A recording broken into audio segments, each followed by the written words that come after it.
Ассалаумағалейкум, құрметті ағайын. Бүгінгі мынау көрісу амал мейрамымен құттықтаймын. Содан кейін бұл өзі бір ерекше мейрам. Соның қысқаша тарихына танымдық тұрғыдан тоқталып кетейік. Біріншіден, бұл осыдан 3000 жылдай бұрын пайда болған, сол уақыттан бері Наурызбен қатар келе жатырған біздің ұлы мейрамымыз. Бір. Екінші, енді кейбір мамандар осыны анау зарастризмнің күнтізбесімен салыстырып, сол зарастризмнің негізінде шыққан үнді еуропалықтарда дейді. Енді оның қай жағынан келсе де, барлығы осы біздің қазақ жеріне тіреледі. Себебі үнді еуропалықтардың, яғни қазіргі Еуропа халықтарының қасиетті кітабы Авестаның пайғамбары Заратуштра, ол Еділ мен Жайықтың ортасында туған. Сонда өмір сүрген. Анау Авеста жазатыны, ол мен барып ертемен суға түскенде сол не келді, жаңа таным, Құдайды таныдым дейді, Ахура Мазданы. Зороастризм ол қасиетті кітап. Еуропалықтардың, үнді еуропалықтардың, себебі олардың тілдері бір негізгі түбі санскрит. Үнділердікі, парсы, еуропалықтардікі санскрит. Енді сол қасиетті кітаптағы Заратуштра дегенді санскриттен аударғанда түрікше қазақшаға түйесі кәрі деп аударады осы уақытқа дейін. Содан кейін сол Авестадағы жұмақ ұғымы ол жайлау деген ұғым. Яғни бұл сол көшпенділердің, олар да біздер сияқты көшпенді болған, көшпенділердің қасиетті кітабы. Ол бір. Екінші, осы Авестаның біз үшін құндылығы, ол сол қасиетті кітапта, мысалы, бұқа деген сөз, батыр, боза деген, тағы басқа мына бізде кездесетін жүздеген терминдер тұр. Соны аударып, өзі мына ирандық мамандар соларды түсінбей, қазір татарларға беріп, сіздер аударыңдаршы, мыналар түсініксіз деп. Яғни ол тек үнді еуропалықтардың емес, түркінің де қасиетті кітабына кіреді. Себебі ол қасиетті кітапта, Авестада, Сармат бике, Кете бике, яғни Сармат тайпасының негізін қалаған аналарымыз. Сармат деген ол кіші жүз, жеті ру табынның бір бөлігі. Соның негізін қалаған Сармат бике. Содан кейін анау Алтата әлімдегі Кете тайпасының негізін қалаған Кете бике.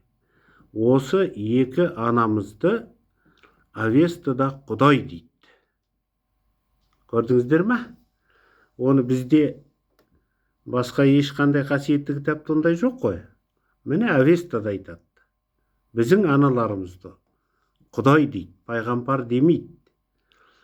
Енді анау Құранда да әрине Қызыр баба туралы 33 рет айтылады. Ол Мұса пайғамбардың ұстазы болған деп. Оны неден жоғары қояды? Пайғамбарлардан, құдайларға теңестіріп, Қызыр бабаны. Ал мына Авестада осы екі анамызды Құдай дейді.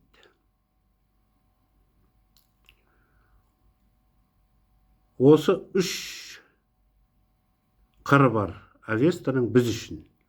Оның пайғамбары Заратуштра, яғни оның ұғымында жұмақ деген ол, яғни жайлау деген сөз. Көшпенділердің таза. Екінші, ондағы жаңа көптеген ұғымдар қазақтың, түркінің, яғни батыр, бұқа, боза деген сияқты. Сол ұғымдар барлығы осы біздің қазақ түркіде түркінің ұғымдары. Үшінші, анау біздің аналарымызды Құдай деп есептейді. Енді қазіргі ұғымына келетін болсақ, мына көрісу, айт, амал, мейрамы. Бұл наурызды 26 жылы жабады. Москвада орталық партияның қаулысы бойынша. Оның, яғни біздің ұлттық дәстүрімізге маңыздылығы сол арқылы түркі ұлттарын жоямыз деп ойлады. Сол жабылған кезде мына көрісу айтымыз, амал сақталып қалды. 91 жыл тәуелсіздік алғанға дейін оған ешкім тиген жоқ. Оны әрбір қазақтың баласы бола ма, үлкені бола ма, барлығы көрісу айтын сол кезде сақтап және соны дамытып отырды. Енді көрісу айттың негізгі ұстанымдары қандай? Біз енді өзіміз бала кезімізде, мектепте жүргенде, бастауыш сыныпта, 70 жылдар сол мынандай жағдайлар болды. Осы көрісу айтына амалға дайындалады. Анау үйді тазалайды, қонақтар келеді деп. Айналаны тазалайды, шарбақ тазалайды. Себебі жаңа жыл, осы наурыз мейрамы, осы көрісу айттан басталады. Айтпақшы, жаңағы неде Заратуштраның Авестаны айтқанда, Авестаның күнтізбесі де бойынша жаңа жыл осы 14 наурыздан басталады. Бірақ бұлардың барлығы Тенгриян күнтізбесіне кіреді. Тенгриян күнтізбесі біздің дәуірге дейін 5000 жыл бұрын басталады. Ол туралы мен осы Парижде де біраз материалдар шығардым. Оның космогониясы өте сұмдық нәрсе, мықты, танымдық тұрғыдан болсын, басқа. Ол мына мүшел, 12 жылдық мүшел, ол 5 рет қайталанса 60 жыл, сол 60 жыл әрмен қарай 6 рет қайталанса 360 жыл, содан кейін мүшел, 12 жыл мүшел 6 рет қайталанса 72 жыл. Осылардың бәрінен тұрады мына бүкіл ғаламдағы циклдардың көбі содан тұрады. 72 жыл жаңағы процесси құбылысы, ол бойынша жер 72 жылда күнге байланысты 1 градусқа өзгеріп отырады. Сол 360 градусқа 72-ке көбейтсең 2560 жыл ма? Сонда жер түгел айналып шығады, жаңағы күнге байланысты. Осындай құбылыстар, оны бізде 60 жыл адамдардың уақыты дейді, сол кезде белгілеген. 360 жыл аруақтардың уақыты, одан әрмен қарай құдайлардың уақыты дейді. Енді бұл Тенгриян күнтізбесіне, яғни мына Заратуштрадағы күнтізбеде кіреді. Сонымен қатар Шумердегі күнтізбе, Майядағы күнтізбелер атақты, барлығы Тенгриян күнтізбесінен шыққан. Және соның жүйесіндегі күнтізбелер. Анау Египеттікі де барлығы. Ол енді дәлелденген нәрселер. Яғни көрісу айт, амал біз үшін біздің ата бабалардан қалдырған мұра бізге. Енді осы мейрамды тойлау қалай өтеді? Енді біздер бастауыш мектепте жүрген балалар таңертең мектепке барып келгеннен кейін ауылдағы үлкен адамдар, яғни әкемізден үлкен адамдардың барлығының үйіне барып көрісіп шығамыз. Балалар. Содан кейін кешке сол ауылдағы үлкен адамдар әр үйде мына соғымға сойған мал бар ғой, біреу жылқы сояды, біреу сиыр сояды дегендей. Солардың басын осы көрісу айтқа сақтап қояды. Сосын сол күні пісіріп, анау үлкен адамдарға осы тойлап келген көрісу айтты үлкен адамдарға, келген қонақтарға жаңағы бас сыйлайды. Енді бұлай басқа уақыттарда қойдың басын нетіп атады ғой, дастарханда. Мынада жылқының басы немесе шекесі дейді, немесе сиырдың, түйенің басын сыйлайды. Сонымен өтеді. Осындай жыл басы негізі осы көрісу айттан басталады. Ол, яғни Наурызда да бар, екеуінің ұстанымдары бірдей. Айналаны тазалау, мына жаңа жылды, жаңа көктемді қарсылау, содан кейін бұлақтардың көзін ашу, тағы басқа жалпы принциптері ортақ негізі. Екеуінің де. Осы тұрғыдан келгенде, мына амал көрісу айттың бір ерекшелігі, ол қандай мықты цензураның кезінде де сақталып қалды. Біздің ұлтымызды соңғы 100 жыл бойы, міне 26 жылы Наурызды жапты ғой, тыйым салды. Биыл 100 жыл болады екен оғанда. Сол 100 жыл бойы сақталып келе жатқан ұлы мейрам. Және бұның тағы бір ерекшелігі, біз Наурызда қазір көже, Наурыз көже дейміз, соны міндеттейміз. Ол өте жақсы. 7 түрлі, жаңағы 7 цифры ол қасиетті сан біздер үшін. 7 түрлі тағам болу керек деп не деді. Ал мынада оның орнына боза. Осы бозаны біздер енді ұмытып кеттік. Ол жанданып та жатыр қазір соңғы кезде. Оны 2012 жылы анау Парижге барып, сол жерде соның жанында Каталаун шайқасының да Атилланың штаб болған жерде музей ашылды. Шеп деген қалашық. Шеп деген ол да түріктің сөзі, қазақтың сөзі, шекара дегенді білдіреді.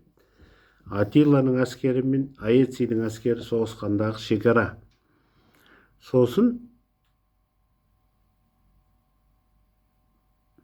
сонда барғанда баяндама жасаған Өмірбек Байгелді ағамыз осы боза туралы айтты. Ол кісі жас кезінен біледі екен жаңағы бозаның не екен. Ол енді мына қымыз сияқты, қымыздан да жасалады, сүттен де, ол сиырдың сүті, түйенің сүті болсын, ешкі қойдың сүті болсын. Бұның бозаның артықшылығы, ол былай айтқанда 7 түрлі тағам, оның ішінде тарыны ұстап жүрмейсің қасыңда, бидайды ұстап жүре алмайсың, қойдың құйрығы дейді, тағы басқа жаңағы көжеде кездесетін 7 түрлі болмаса да ашытқан сүт өнімі, боза. Оны Атилланың штабында да анау Приск Римнен барған елші. Ол сонда да іштім дейді.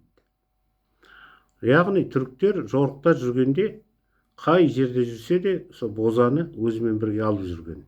Себебі ол өте қолайлы. Себебі анау өзін өзі аттың үстінде сілкіп жаңағы ашытқы жасайды, соны ішеді. Ол тек жай сусын емес, су. Ол қоректік заттары сүттегі анау казеиннен бастап амин қышқылдары, мысалы сол қымызда табиғатта кездесетін 20 түрлі амин қышқылдарынан белок пайда болады. Соның 16 түрлісі бар. Оның 10-ы заменимый дейміз, яғни басқа өнімдерден алынатын түгел қымызда бар. Содан кейін 6-ы қосымша 16-ның незаменимый. Басқа еш жерде кездеспейді, сол қымызда кездеседі. Осындай боза да өте құнды тағам. Енді осы мейрамда үлгере алмай жатырмыз. Келесі мейрамға дейін біз интернет желісінен тағы басқа неден мына Наурыздың бір вариант сценарийін көнеден келе жатқан бүкіл космогонияны ескеретін тағы басқа жаңа бір түрін жібердік біз барлық облыстарға. Соны биыл Наурызды жақсылап өткізу керек. Қазан-ошақтың қасында емес, танымдық тұрғыдан да біздің бабаларымыздың анау жұлдыздарды қалай санап, тағы басқа күн мен түннің теңесетін кезін өлшеген, осыларды ескеруіміз керек. Бұл екі мейрам бірін-бірі толықтырып тұратын ұлы мерекелеріміз, 3000 жылдан бері келе жатқан. Енді оны тағы да зерттеп, әр жағындағы оның ішіндегі анау Авестадағы таза түріктің жаңағы терминдерін түгел шығарармыз, оны да жариялап, осы мейрамдарда қолданатын боламыз барлық дәстүрлерін. Енді осы тарихтың қандай қиын кезеңдерінде де жабылмай жалғасын тауып келе жатқан осы ұлы мейрам жыл басы көрісу айт амалмен барлықтарыңызды құттықтаймыз. Осы амалдан амалға, наурыздан наурызға жете берейік әрқашанда. Әр үйде береке құт болсын. Әрбір қандасымыз, әрбір қазақтың болашағы зор болсын, еліміздің болашағы зор болсын. Мейрам құтты болсын, ағайын.